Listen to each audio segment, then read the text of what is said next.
ooh, I know what that is. That's mine. And I've been struggling a bit with the driver, so I'm gonna build one of these up for myself. One thing that we look at when we build golf clubs is head weight.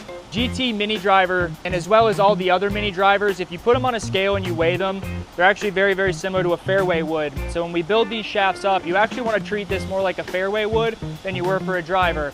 Most driver shafts, there's no additional tip trimming recommended by the manufacturer. Most fairway woods, with the exception of this Ventus actually, does require a little bit of extra tip trimming. So that's something that we're going to typically do on a mini driver that we wouldn't necessarily do on a regular driver. Go ahead and prep our tip section here. Again, graphite shaft, so we just want to very lightly abrade it. Don't want to apply a lot of pressure. So the length that we're going to build this to is 43.5 inches. A little bit longer than a normal fairway wood, a little bit shorter than a standard driver. So for me, I'm a shorter guy, so I like to play my stuff a little less than standard, but 43.5 is standard for this golf club. I don't intend on hitting this off the deck nearly as much, but in the event that you do, having a little bit of a shorter club helps me get down to the golf ball. Cut that nice and straight. Just want a smooth rotation. So now we're just gonna get into the swing weighting process. I myself don't like anything super duper heavy. We've got a nice Tour Velvet, a line grip, 50 grams. So this should come out to a pretty decent swing weight. So right now this is sitting right about D0. So by the time we get the epoxy and the ferro installed, this should jump up to somewhere right about D2. I go ahead and glue this puppy up. We got some shafting beads. We're gonna go ahead and mix that in with our epoxy, just a little bit, not a lot. It's a pretty tight hold.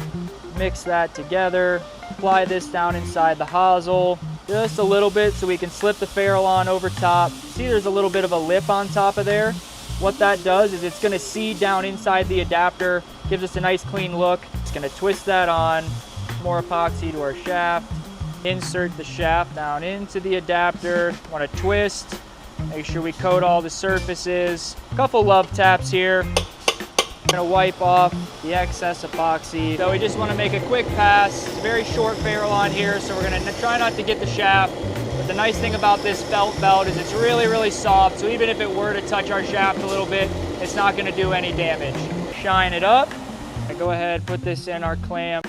I don't do anything fancy, just one wrap of double-sided tape, press the tape on here, smooth it out, no lumps, no wrinkles. Grip up with a little bit of solvent, slosh this around, and you just want to be quick about this. Slide this on over top to make sure that this runs vertically right down the bottom of the shaft.